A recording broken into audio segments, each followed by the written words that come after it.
Your Excellency, Honorable Uhuru Kenyatta, President of the Republic of Kenya and Commander-in-Chief of the Kenya Defense Forces, the Right Honorable Speaker of the National Assembly, Honorable Justin Muturi, Honorable Members of Parliament, Article 1321B of the Constitution of Kenya requires the President to address a special sitting of the Parliament of Kenya once every year and at any other time. Further, Article 1321C requires the President to, among others, once every year, report in address to the nation all the measures taken and the progress achieved in the realization of national values set out in Article 10 of the Constitution. In addition, Article 247 of the Constitution requires the President, in his capacity as the Chairperson of the National Security, NSC, to report to Parliament annually on the state of the security of the Republic. In this regard, pursuant to Article 1321B and C, 1 and 2 of the Constitution and Senate Standing Orders number 22.1 and 2, upon request by the Presidency, vide letter reference number SH/15 dated 23rd October 2020, I gave notice of today's special sitting to the Honorable Senators by Gazette Notice number 8976, which was published in the Kenya Gazette on Friday, 6 November 2020. Accordingly, Honorable members, this special sitting is properly convened. I thank you.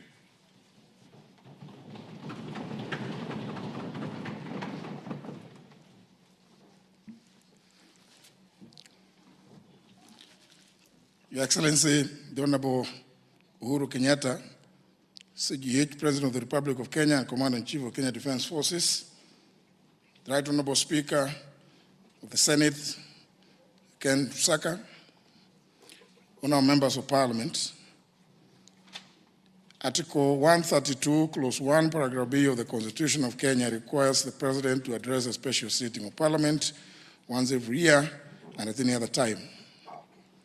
Further, Article 132, Clause 1, Paragraph C requires the President to once every year report in and address the nation on measures taken and progress achieved in the realization of our national values. Additionally, the same article provides that the President shall submit a report for debate to the National Assembly on the progress made in fulfilling international obligations of the Republic. In this regard, and pursuant to the same article, paragraphs B, C, Romans 1, 2, and 3 of the Constitution, and the provisions of Standing Order number 22 of the National Assembly Standing Orders, by Gazette Notice number 8975, which was published in the Kenya Gazette on 6th of November 2020, I gave notice of this special sitting to the members of the National Assembly. Accordingly, honourable members, this special sitting is properly convened.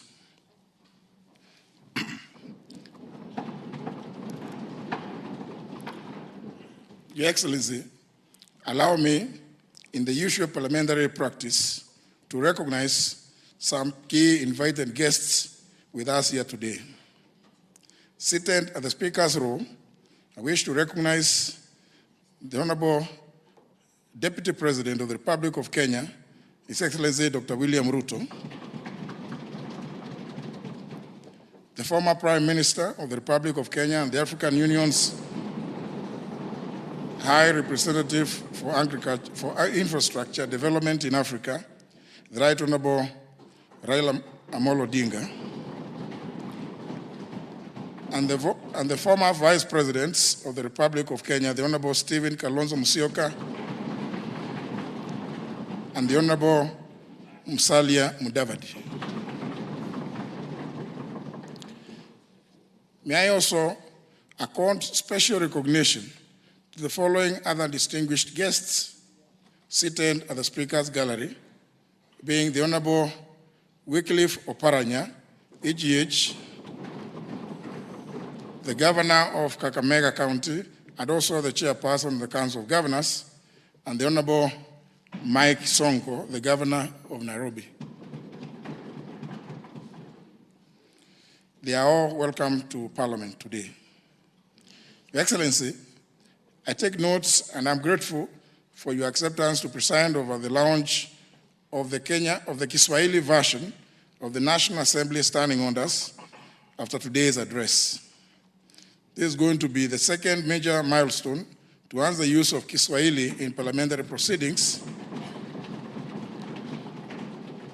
after the first one in 1974, which was undertaken following a directive to Parliament by the founding father, His Excellency Jomo Kenyatta. Towards this end, I'm grateful that our public universities partnered with us in making the translation of the English version of our standing orders into Kiswahili.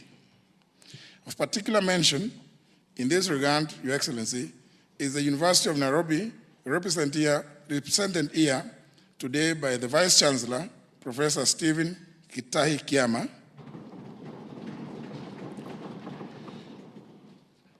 and Kenyatta University, represented by the Vice Chancellor, Professor Paul Wainaina, and Moi University, represented today by the Vice Chancellor, Professor Isaac Kosgei. I acknowledge their presence. Your Excellency, accompanying the Vice Chancellors are the following Kiswahili experts who deserve special mention because they worked directly with the National Assembly team to make possible the translation of our standing orders to Kiswahili. They are Professor Mwangi Irihe, Professor Kitula Kingei, Professor Sierra Momanyi, Dr. Robert Oduori, Dr. Miriam Osore, Dr. James Michira, Mr. Vincent Magugu, and Mr. Nuhu Bakari. I salute them all. In the same breath, Your Excellency, I also wish to thank members of staff who painstakingly worked with the experts to deliver the Kiswahili standing orders. A special mention goes to the Clerk of the National Assembly, Mr. Michael Sialai, and Mrs. Samuel Njoroge and Kipkemboi Arab Kirui, the Director and Deputy Director of the Directorate of Legislative and Procedural Services, respectively. Honored members, invited guests, ladies and gentlemen, it is now my singular honor and privilege to invite His Excellency the President of the Republic of Kenya and Commander-in-Chief of the Kenya Defense Forces to address this special sitting of Parliament. I thank you. Your Excellency.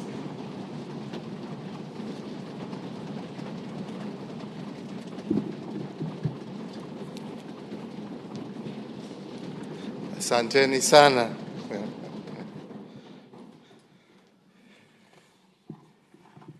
The speakers, or the Speaker of the National Assembly, the Speaker of the Senate, honorable members of Parliament, and all our distinguished guests, fellow Kenyans, it is my great pleasure today to join you as I report to the people of Kenya on the state of our nation. Fellow Kenyans, it is my great pleasure today to join you as I report to the people of Kenya on the state of our nation. Our farmers. In the far east part of the globe, a new disease, COVID-19, was emerging, devastating millions of people.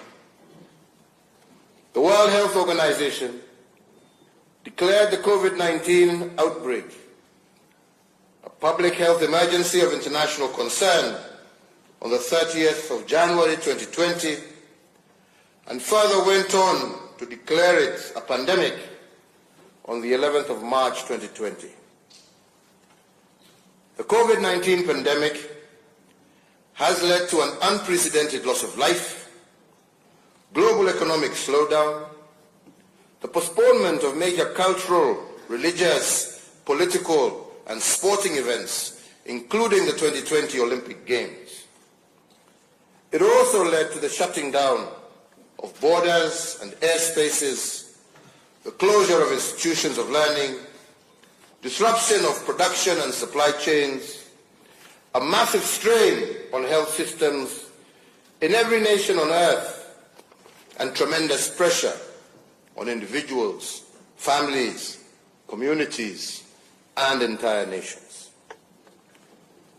On the 28th of February 2020, through Executive Order number 2 of 2020, I established a framework to upscale and coordinate Kenya's preparedness and response to the coronavirus threat. Kenya's first case of COVID-19 was confirmed on the 13th of March 2020. In the days and weeks that followed, my government put in place a series of public health measures to stem the spread of COVID-19. These included Kenya's first ever nationwide curfew since independence, the restriction of movement into and out of most affected counties, the shutdown of learning institutions, a ban on public and social gatherings, restriction on the number of passengers in public service vehicles, among other containment measures. Our health institutions also ramped up their preparedness by training their staff on management of the disease, by creating isolation areas, and by procuring the deployment and deploying the relevant equipment and medication. Despite these commendable efforts, as of this morning, Thursday the 12th of November 2020, we have reported a total of 66,723 confirmed cases of COVID-19 in our country, and sadly, also a total of 1,203 deaths since this tragedy fell upon us, out of which we can say that 23 persons succumbed to the disease over the last 24 hours. Our hearts go out to the families who have lost loved ones to coronavirus. Our thoughts and prayers are with those who are undergoing isolation or treatment with respect to this disease, and we wish them a quick recovery, a quick and complete recovery. Honorable Speakers, honorable members, I would like at this juncture to request all of you to rise on your feet and join me in observing a minute of silence in honor of the memory of 1,289 Kenyans who have succumbed to this deadly disease.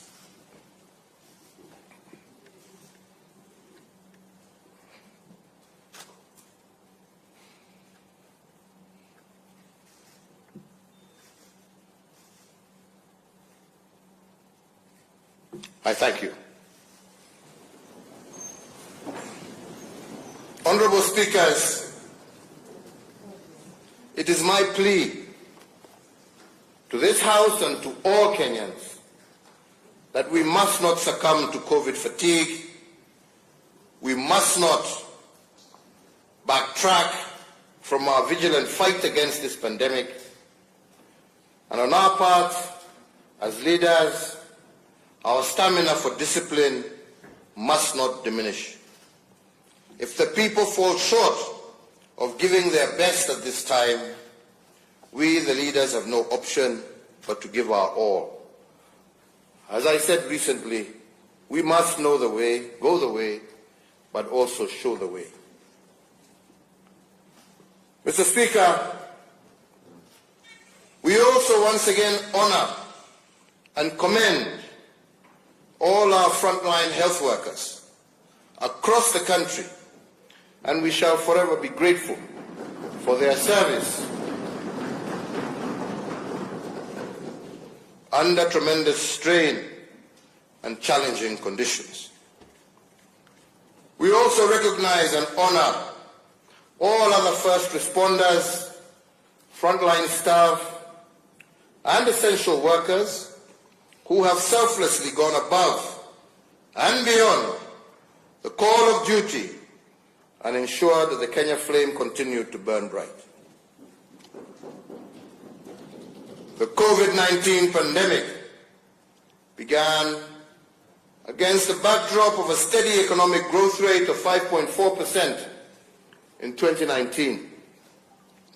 Our focus in implementing the Kenya Vision 2030 and its medium-term plan, dubbed the Big Four Agenda, has been bearing fruit.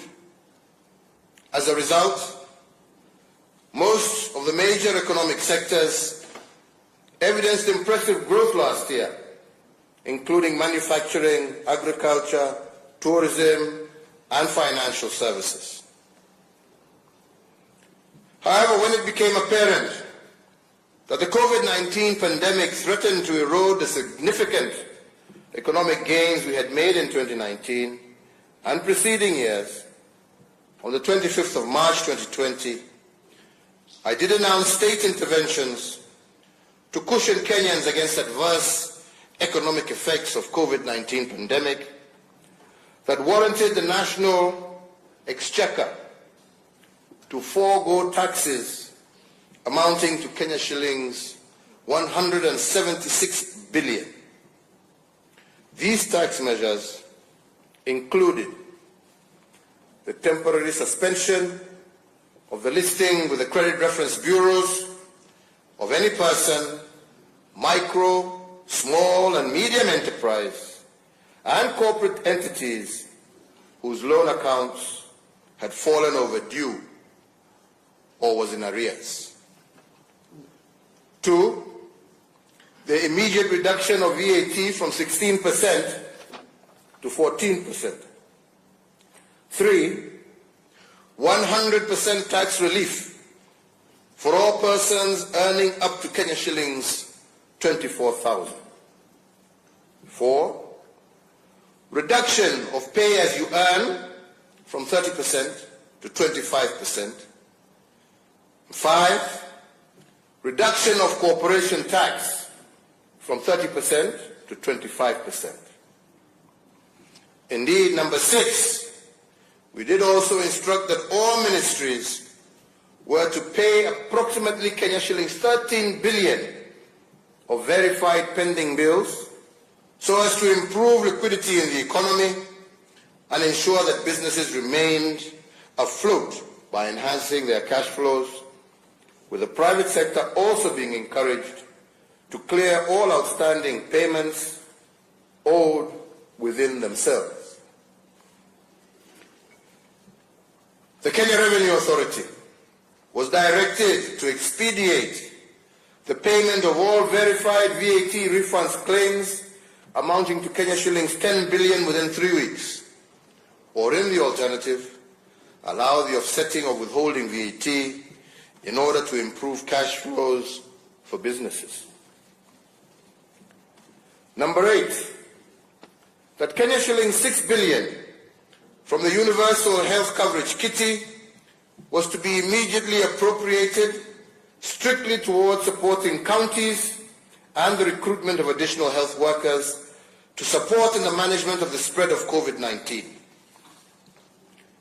Number 9, the lowering of the central bank rate from 8.25% to 7.25% so as to prompt commercial banks to lower interest rates applicable to their borrowers and thereby availing much needed affordable credit to micro, small, and medium enterprises across the country.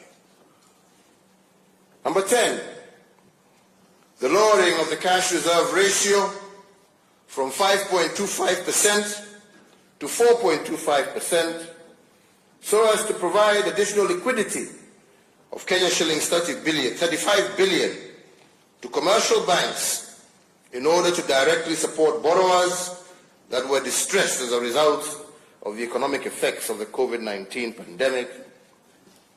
And number 11, that the Central Bank of Kenya was to provide flexibility to banks with regard to the requirements applicable to loan classification and provision of loans that were performing as of the 2nd of March 2020.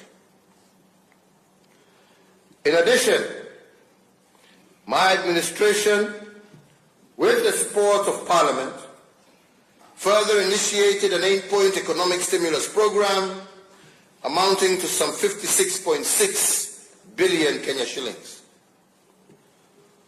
The major objective of the program was to return the economy to the growth trajectory it was on pre-corona by increasing demand for local goods and services, cushioning vulnerable Kenyans, securing household food security for the poor, and creating employment and incomes. More importantly, the program sought to enhance liquidity in support of the business sector, particularly micro and small enterprises. Accordingly, we set aside a further Kenya shillings 5 billion for the operationalization of the credit guarantee scheme. The recovery program also targets to revamp a broad spectrum of economic sectors by hiring 5,000 health workers and 11,000 interns, even as it supports our teachers as they continue to enhance the delivery of knowledge to our children. It further seeks to create 100,000 job opportunities for the youth, besides implementing a subsidized farm input scheme for vulnerable households, and parts of the resource allocated will be utilized on the ongoing fabrication of 250,000 school desks crafted by local artisans. Mr. Speakers, despite the very difficult times that we have faced as a nation, our people have remained resilient. In the face of tremendous economic challenges and the health crisis we are facing, the majority of us have truly been our brother's keeper. Not only have we stood with our family members and friends going through hard times, we have also acted responsibly by following the laid down public health directive. But fellow Kenyans, we are yet to get out of the woods, and so I urge all Kenyans to keep doing that which is honorable and right. As a nation, we will overcome and thereafter soar to even greater heights. Mr. Speaker, the COVID-19 pandemic has brought to the fore the urgent need for us to upscale our implementation of the universal health coverage pillar of our Big Four, which pillar seeks to eradicate the poverty of dignity and transition our nation into an era where no Kenyan should be forced to sell their land in order to settle their medical bills, or be forced to make a choice between buying much-needed medicine and using money to feed their children. An impossible choice. Last year, I informed Parliament that the national government, in partnership with the county governments, was piloting the universal healthcare program in the counties of Nyeri, Machakos, Kisumu, and Isiolo in preparation for a rollout nationwide. I am pleased today to report that the pilot program for universal healthcare was successfully implemented, and out of it, we have isolated critical learning points that have informed enhancements to my administration's health policy priorities going forward. As we inch closer to the national rollout of the universal health coverage, I also, a fortnight ago in Mombasa, launched the biometric registration for the universal health coverage scheme. Similarly, my administration is instituting far-reaching reforms of NHIF as it perfects the medical insurance scheme. Honourable Members of Parliament, it is notable too that there has been a phenomenal increase in mental illness across the country and indeed around the world, which has caused serious national distress and anguish in our families. As a government that cares, I have established an office in the Ministry of Health with the full responsibility of spearheading our national response to this latest disruption to our social order and our nation's wellness. To institutionalize this initiative, I have issued an executive order establishing an ultra-modern national mental health hospital and also elevated Mathare National Teaching Referral Hospital as a semi-autonomous specialized hospital, and I shall be looking to this House to support in the funding of this facility. The East Africa's premier mental health facility will be established to offer training, research in psychiatry, specialized psychiatric services, forensic psychiatric services, child and adolescent mental services, and substance abuse related and addictive disorders treatment and rehabilitation services. Challenges to our public health notwithstanding, I am confident that in partnership with the county governments, we are on course to realize the aspirations that we have of universal health coverage for all. Honourable members, a nation's future is its children. As custodians of and trustees for future generations, it is our duty to protect, nurture, and mold our young children into responsible citizens. Our children embody the only true guarantee of continuity of this project that we call Kenya. To this end, my administration continues to institute far-reaching reforms within our education sector. And in January last year, we successfully completed the rollout of the competency-based curriculum, an exercise which, while notwithstanding its challenges, is one that has nevertheless been fully embraced by all stakeholders in the education sector. As at the end of 2019 calendar year, we had been able to achieve a textbook-to-pupil ratio of 1:1 for grades 1 to 3. I assure this distinguished sitting that the journey to replace the 844 system with a new fit-for-purpose curricula is well underway, and refinements are being undertaken in the course of implementation. Honourable members, as a parent and also as a grandparent, I share in the pain and frustration of most parents in having our children home for nearly an entire year. However, as a responsible government, we put the health and safety of the children as the paramount consideration. The gradual and phased reopening of schools that began with the examination classes is being carefully monitored at all levels so as to ensure that our young Kenyans are safe and secure as they continue preparing for their national examinations.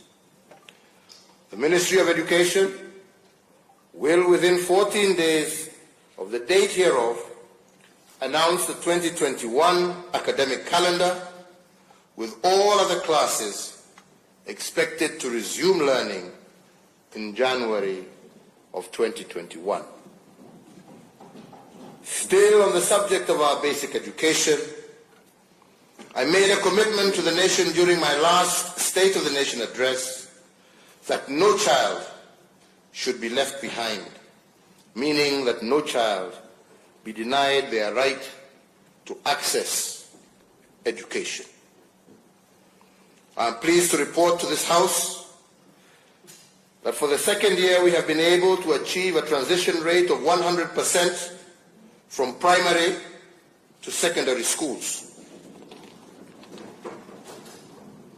And even as we prepare to reopen schools, I once again reiterate that no child will be left behind, even those who unfortunately have transitioned into being young parents. Honorable Speaker, we must say that in the face of these undoubtedly impressive gains, we must guard against resting on our laurels. The next frontier in the quest to providing education for all is to improve our education in Kenya by enhancing quality of education, both in terms of physical structure as well as content. It is evident that our public day and boarding secondary school infrastructure is overstretched. As a result, our students are suffering congestion in both classes and dormitories. These challenges, however real, must not stop us from pursuing what we know to be the right thing for our children. Rather, they should act as motivation for us to work even harder. Through a combination of interventions, both policy and financial, involving the Ministry of Education, county governments, and members of the National Assembly, through the National Government Constituency Development Fund, we shall have the necessary resources to address the infrastructure gap to our education sector conclusively within the next 24 months. In this regard, I therefore appeal to members of the National Assembly that the use of funds under your oversight should be used primarily to respond to the immediate and short-term needs of our learners. Currently, there is an urgent need for construction and equipping of more dormitories, classes, and other amenities to further facilitate ease of learning for our children. Indeed, conscious of the fact that significant financial resources will be deployed towards the construction of at least 12,500 new classrooms and related school facilities. And in that regard, the Ministry of Education and the Ministry of Transport, Infrastructure, Housing and Urban Development have been instructed that by the 1st of December 2020 to issue a new set of building guidelines for school infrastructure that allows the use of appropriate and cost-effective building technologies suited to the varied geographies of our nation. The intervention of these guidelines will achieve transparent and standardized bills of quantity that will guarantee value for taxpayer money. For every shilling that we put into school infrastructure, we must seek to obtain more classes built to acceptable standards.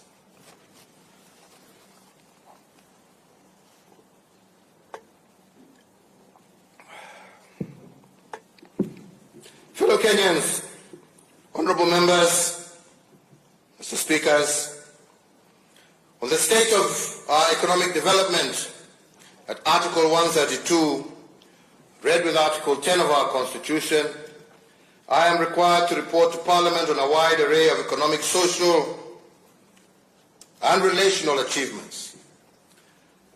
I call the sum total of these achievements our economic development. Honourable members, economic development is not about intentions and activities. It is about results. It is not about the volume of what we did. It is about the impact of what we achieved. In other words, economic development is the measure of the tangible, positive transformation of the well-being and the quality of life of our people. During this year's reporting, I will focus on 4 areas of primary thrust and situate the 4 areas within the broad framework of the Big Four.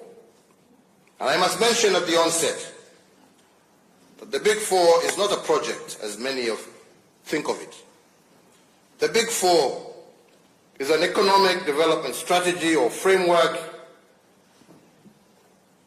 which I have used to organize government delivery and to answer the question why in terms of the selection of the priority areas that we are working on. The philosophy of the Big Four is anchored in 4 intentions which we have pursued relentlessly this year despite the problem of COVID-19. The first one is liberating our urban poor from the poverty of dignity caused by poor housing and inadequate services. The second is transitioning our young people from being earners of wages to owners of capital.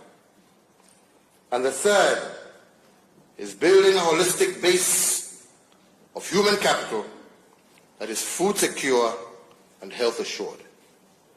And the fourth is jump-starting the shift from being a country of net consumption to one of production. And this has been our why for the Big Four during this difficult year. Let me begin my report to you by discussing the poverty of dignity visited upon our urban poor. Indeed, it is a shame that almost 60 years after independence, a majority of our urban dwellers live in a dignity-poor environment. Their sanitary conditions are inhumane, their habitations are deplorable, and our intention is to reverse this. And the Nairobi Metropolitan Service is a pilot project that has been successful in rolling back the frontiers of this urban indignity. The other intervention we have engaged in is that of affordable housing under the Big Four. And my administration's pilot project at Park Road, Nairobi, is the first beacon on this journey that was delivered ahead of schedule and within budget. We have also concluded the successful incorporation and capitalization of the Kenya Mortgage Refinance Corporation. This corporation will improve mortgage affordability, increase the number of qualifying borrowers, and result in the expansion of the primary mortgage market and home ownership in Kenya, while also deepening the capital markets through large-scale, medium to long-time refinance options. I would also like to report that there are also ongoing reforms in the land sector to improve access to land as a factor of development. Towards further promoting and sustaining Kenya's national development, the National Land Titling Program continues apace. During my administration and over the last 7 years, 4.5 million new titles have been issued since 2013, as compared to 6 million titles issued from 1963 to the year 2013. These are not mere abstract statistics, honorable members. They represent very real gains from wananchi and the resolution also of long-standing historical land injustices. For example, just last week in Samburu County, only 2,000 group ranches were titled by the preceding administrations. But up to early this month, my government has issued over 10,000 new titles in Samburu County, and by January of next year, we are on course to have issued a further 15,000 title deeds. Honorable members, just over a month ago, I also issued a further 2,000 titles here in Embakasi Ranching in Nairobi, whose combined value to the owners is approximately 6 billion Kenya shillings in the hands of our people today.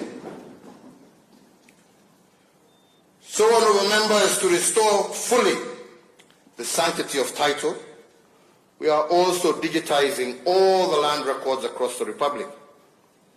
This national endeavor is anchored under the National Land Information Management System, and the system is designed to enhance security of land records, improve accessibility, and also dramatically reduce the cost of land transactions. I call on all stakeholders, and in particular the Law Society of Kenya, to embrace and support this positive transformation that removes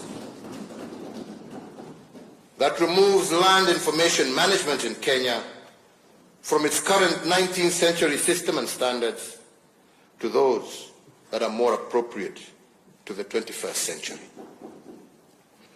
Other reforms in this sector include the formulation of the Sectional Properties Bill to bring legal clarity to the ownership of sectional properties. The bill is in its final stages before introduction to this esteemed House.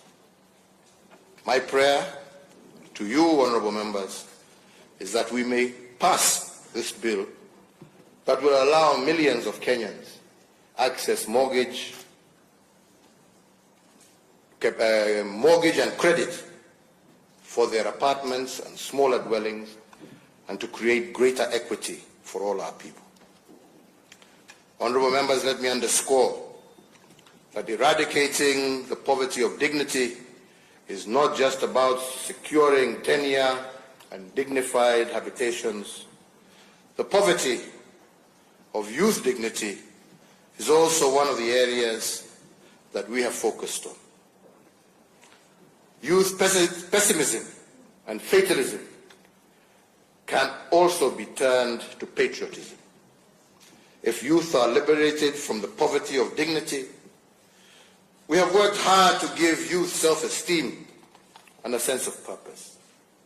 And we have done this because dignity comes from self-reliance and a sense of contributing to society.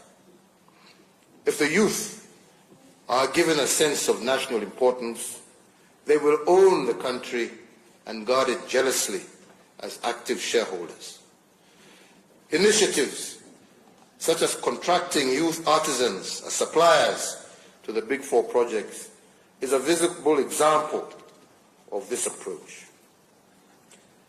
The second intention under the Big Four during this report period has been about young people. My government's objective has been to shift our young people from being earners of wage to owners of capital. We have modeled this through engaging them in collective action. As we seek to grow our industries and create jobs in the manufacturing sector, we must of necessity have the manpower with requisite skills to match the needs of industry. Majority of the skills required are with respect to blue-collar jobs.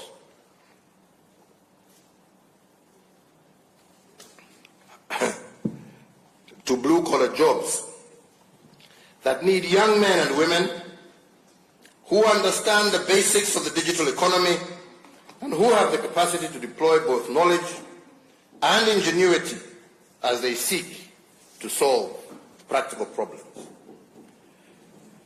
It has taken considerable effort on the part of my administration to educate both parents and young people that there is a viable education pathway for Form 4 leavers who do not achieve the necessary grades to pursue university programs.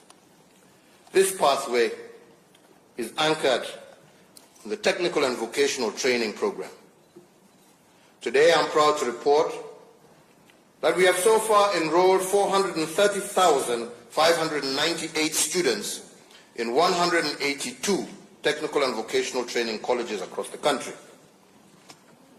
The curricula for these institutions has been developed in partnership with industry stakeholders in varied sectors of our economy, ranging from the automotive industry, oil and gas, maritime and shipping, to agro-processing. We are also collaborating closely with technology partners to develop curricula for basic digital skills to allow our young people to take advantage of opportunities within the digital economy. Indeed, barely a month ago, I launched a border scheme meant to bring together 1.4 million riders in that sector who actively support 5.2 million families across the country.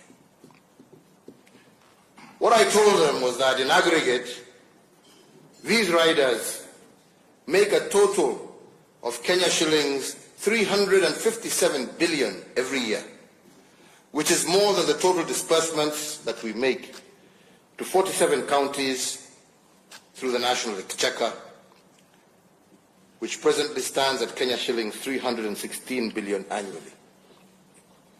And what I told them with these statistics in mind, it is clear that border riders can come together and become owners of capital and holders of major investments.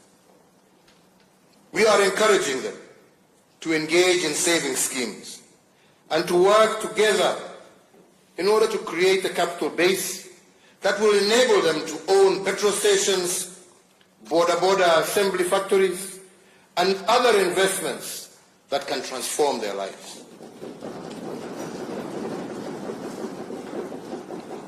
Shifting our youth to become owners of capital also requires us to develop productive capabilities that move from the rudimentary to the complex operations. This is partly why we have revived Rivertex as a producer of textiles and a consumer of locally produced cotton. This is in line with the agricultural transformation strategy that obliges the growth of new strains of biotechnical cotton as a key area of opportunity for Kenyan farmers. The manufacturing pillar of the Big Four also aims to provide training ground for our young people to acquire skills and to replicate these in light industries. The third intention under the Big Four during this reporting period has been to develop a holistic human capital base. Our intention here has been to expand our health infrastructure and to guarantee that the individual is free from want and free from fear. Similarly, and in support of the holistic individual, I would like to report that measures aimed at achieving food security are already in place. The implementation, for example, of the agricultural sector transformation and growth strategy is well underway, And we have also successfully reformed the agricultural import subsidy program. If we can achieve this intention of developing a holistic human capital base, then we will increase our national productivity and enhance our economic development. The fourth intention of the Big Four under this year's Economic Development Program agenda is the commencement of the journey from being a country of net consumers to a country of net producers. And in order to make this shift, we must admit that we cannot experience any significant progress in manufacturing and agro-processing without the building of transport systems and making significant investments in energy. Honourable members, even as we mooted the Big Four intention, some of us recognized then, as we still recognize now, that the task of ending the indignity of not having decent shelter, the task of enhancing access to universal health coverage, the task of enabling all who are willing to live in dignity through sweat of their brow to thrive, and the task of ensuring food and nutrition security would not be completed in a single term of office. That being the case, we gave a solemn promise that by the end of 2022, we would have laid an unshakable foundation for the realization of this vision, which is a shared aspiration for millions of our Kenyans.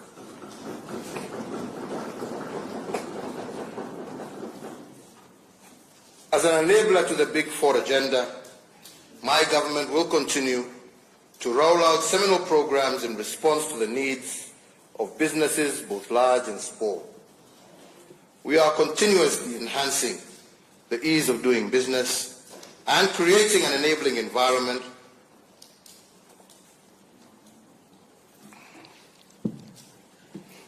for all our enterprises to thrive. Earlier this week, I commissioned a transit shed at the Kenya 2 years of their operations, effective March of this year. We have also waived the presumptive tax requirement for all new businesses. These two initiatives and others within our Ease of Doing program will now be aggressively rolled out nationwide as we endeavor to make it easier for both local and international investors to set up, operate, and expand their businesses. And our endeavor is to make Kenya the best country on the continent in doing business by the year 2022. And for this, I seek the support not just of this House, but also of our 47 county governments. As we continue to create an enabling environment for our enterprises to thrive, we are also enhancing connectivity in the country through ports, road and rail.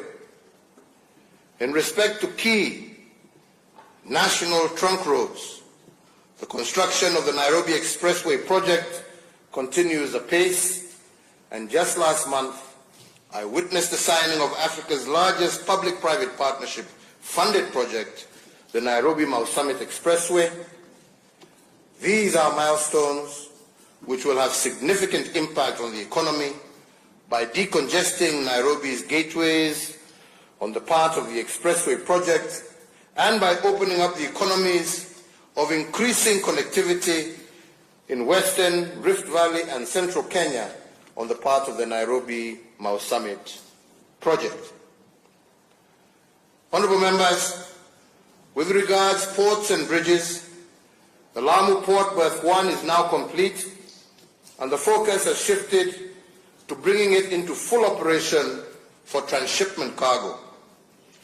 My administration is also now in the final stages of installing the Likoni Floating Bridge, an 824-meter long bridge costing 1.9 billion that will be the first automated floating bridge in Kenya.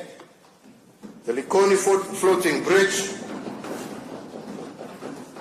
will help to decongest ferry transport of the Likoni Channel in the context of the COVID-19 safety concerns and beyond by providing a safe pedestrian connectivity from Liwatoni on Mombasa Island to Ras Bofu on the Likoni mainline site. Further, the Kisumu Port rehabilitation works are ongoing, and the new port is now, as we speak, already processing fuel products to Uganda. On our railways 2 days ago, I commissioned the Nairobi Commuter Railway upgrades, which is set to dramatically change the public transport experience in Nairobi and across the metropolitan area. Additionally, we are undertaking rehabilitation of the meter gauge railway line along various routes. The Nairobi to Nyanyuki route is now back in service after decades of dormancy, with the Naivasha to Kisumu and Naivasha to Malaba route currently ongoing, an overhaul under a multi-agency team coordinated by the Kenya Defence Forces. With regard to the energy sector, the last mile connectivity program crossed the 7.2 million household connections mark that the country is proceeding well towards our aspiration of 100% universal electricity access by 2022. We have also completed a national geospatial mapping exercise that has allowed us to catalogue the wealth of our natural resources. It will also enable us to improve the management and use of land, the essential but finite resource that we share as a nation. To protect all these undertakings, honourable members, I am required to submit a report on the state of our national security pursuant to Article 240 of our Constitution. Honourable members, the state of our national security is strong. Our homeland is secure from the varied threats against it. For this, and on behalf of all Kenyans, and as the Commander-in-Chief, I give thanks and praise to the brave men and women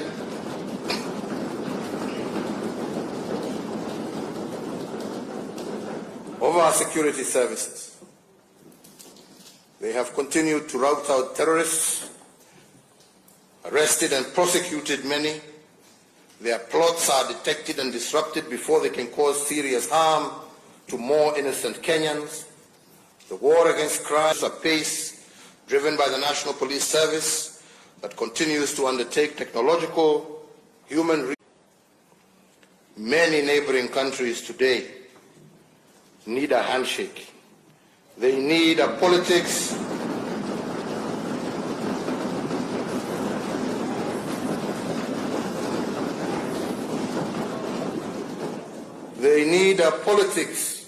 in which competition is not turned into enmity and war. They need political leaders focused on including the young and desperate, not inciting them to revolt against their country and their elders.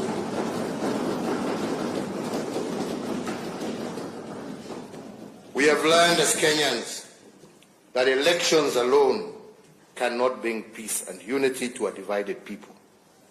For that, leaders must reach out to each other and build bridges over turbulent waters to allow the people to cross into safety and prosperity. Our state of national security will remain strong as long as we practice inclusive and sober politics.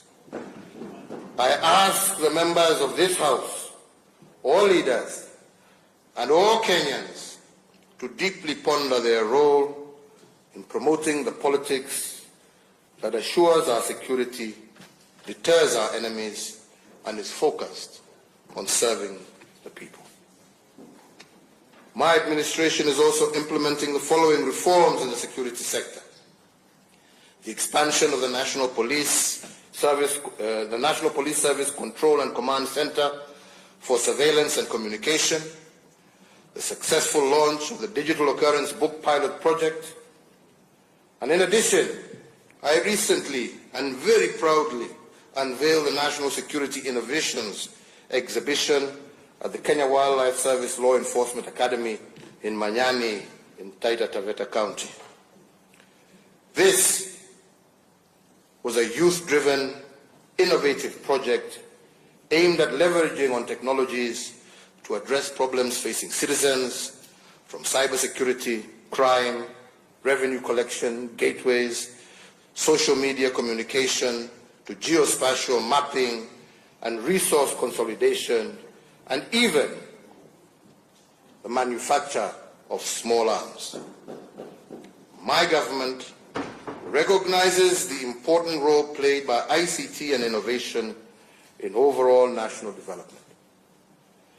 Information communication technology has greatly improved access to government services and enabled Kenyan youth access job opportunities outside Kenya. To ensure that Kenyans continue to enjoy these benefits, my administration has increased access to ICT infrastructure and connectivity through the rollout of the basic voice infrastructure in 67 sub-county locations in all unserved areas.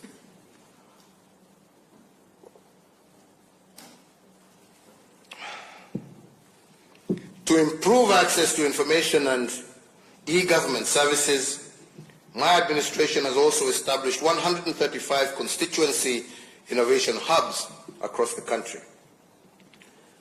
Honorable Speakers, as part of my functions as President, I am also requested to submit a report for debate in the National Assembly on the progress made in fulfilling the international obligations of the Republic. At the end of this address, I will indeed submit this report to this House. However, some of the key achievements of that report are worth mentioning in this State of the Nation address. As we relentlessly pursue our national development agenda, we remain alive to the fact that as a respected member of the community of nations, we have obligations on the regional, continental, and global stages. We are also acutely aware that the modern world is one where a myriad of transnational, traditional as well as emerging security and ecological challenges pose grave threats to national security and development within our own borders. That said, we also do not lose sight of the tremendous opportunities available regionally, continentally, and globally for Kenya to deepen our shared prosperity. The East African community remains Kenya's foremost trade and investment priority, and we want to see even a further deepening of the integration processes within the EAC. Our people will reap the benefits of shared prosperity, and I look forward to working closely with all our neighbors to increase our exports within the East African community. And I am happy to note that indeed, in 2019, our exports to the East African community jumped to a 6-year high. We joined the ranks, as we joined the ranks with our brothers within the African continent, in March of 2018, Kenya and Ghana were the first countries to not only sign but also to ratify the landmark agreement creating the African Continental Free Trade Area. And once again, honorable members, I thank you for your support in making that happen. This agreement brings the 54 African nations under one common market with a population of 1.2 billion and a combined gross domestic product of more than $3 trillion US. Indeed, as a champion of Africa's integration, I am elated that this agreement has officially entered into force and became operational on the 1st of July of this year. Honorable members, Kenya is also enjoying greater diplomatic goodwill and a deeper international friendship than at any other time in our history. We are engaging with the United Kingdom to evolve an arrangement that will guarantee us continued access to the United Kingdom market following their exit from the European Union. Similarly, we are proactively consulting with the United States of America for a solution that will ensure Kenya has continued access to the United States market beyond 2025, when the Africa Growth and Opportunity Act comes to an end without the need for the PAC's further renewal. Apart from deepening our cooperation with our traditional partners, we have also sought to unveil new frontiers for mutually beneficial cooperation with countries in Eastern Europe, the Asia-Pacific region, as well as the Caribbean. I am pleased to report to this House that last year Kenya assumed the presidency of the Organization of African and Caribbean and Pacific States for the period of 2019 to 2023. Based on our strong conviction that we should leverage on our rich experience and leadership to articulate Africa's issue in the global arena, we offered also our candidature for the non-permanent seat at the United Nations Security Council for the period 2021-2022. We obtained the overwhelming endorsement by the African Union, which was reaffirmed during the 33rd Ordinary Session of the Assembly of Heads of State and Government that took place in Addis Ababa in February of 2020. And I am pleased to report that when elections were held in June this year, Kenya was elected as a non-permanent member of the UN Security Council for that period of 2021-2022. Being a member of the most influential body of the United Nations gives Kenya an opportunity to play a more significant role in the pursuit of peace and security.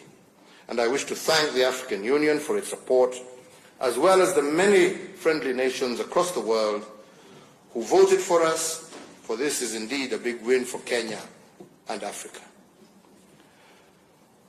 Honorable members, I will conclude my remarks today by touching on the deliberate steps that we have taken to place Kenya on a path to a greater national unity, inclusivity, peace, and reconciliation. In March of 2018, the former Prime Minister, the Right Honorable Raila Amolo Odinga, and I launched the Building Bridges to a New Kenyan Nation initiative.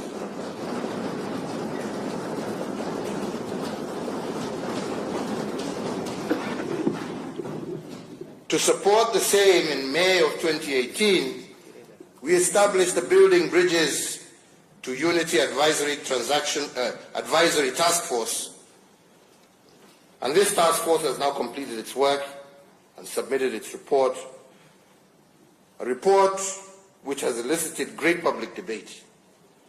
The report extensively evaluates our national challenges and makes robust and comprehensive practical recommendations to address them.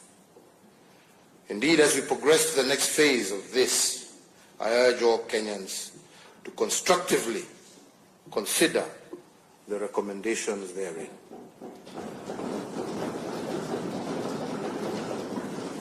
More importantly, let us continue to address ourselves to these issues with a view to effecting far-reaching changes that will address the perennial challenges that we have faced as a nation. The challenges of negative ethnicity, inclusion, equitable development, and indeed our fight against corruption.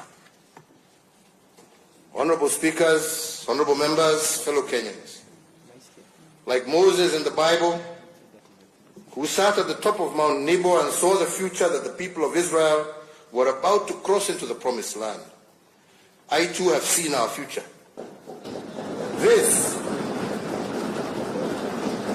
is what